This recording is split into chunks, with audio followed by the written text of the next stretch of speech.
Hey all, this is Qesankh Kheperu for New World Dimensions, and it's a beautiful morning.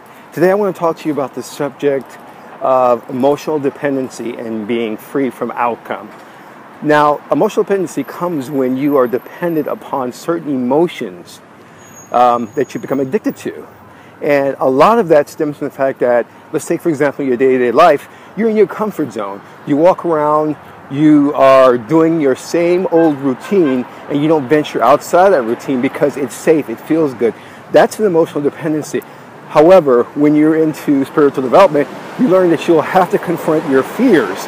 You have to go outside of your comfort zone to confront those fears so that you know what's being, or what you're harboring, or what's residing in your subconscious mind. And those are the things that you need to deal with, and those are the things that in society that we're not taught to deal with. Case in point, a lot of people in big cities walk around, they don't talk to each other, they don't say good morning, they don't say how are you, because it's out of their comfort zone. It doesn't feel good. Well, you know, the next time you're outside, go ahead and do it. Talk to a stranger. Yes, it's going to push your limits, it's going to make you feel uncomfortable, but you need that because you find that you've been emotionally dependent on your parameters that you set for yourself, because again, it feels good to stay within those parameters. Go outside of those parameters. Another example is I was talking to a good friend of mine. She works in PR. We're on the street, and suddenly some guy comes up to us. I think he was a hobo, I'm not sure. And he starts insulting me out of nowhere. So what I did was to totally focus on my conversation with my friend. I ignored him. I wasn't going to buy into his frame. Instead, my frame was stronger. What I mean by frame, I mean by keeping my belief system intact and keeping the thread of the conversation intact with my friend. So I wasn't going to get into a verbal judo match with him. Instead, I just ignored him. He wasn't part of my reality. I kept my frame, started talking to my friend, became more immersed in the conversation, and eventually this individual had no fuel for his fire and he walked away.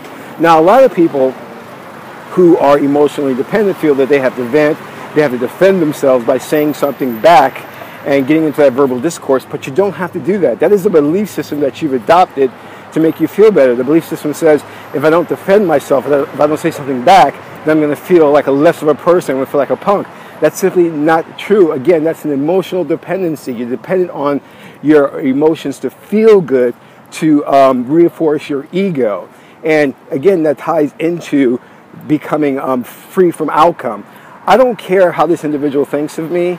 I don't care the result, what happens with him, because I'm free from that outcome. I'm free from feeling as though, like, oh, if I say something to him and he feels bad, then I've done something. No, I don't care. I really don't care, you know. And if he says something to me and it's insulting, I don't care.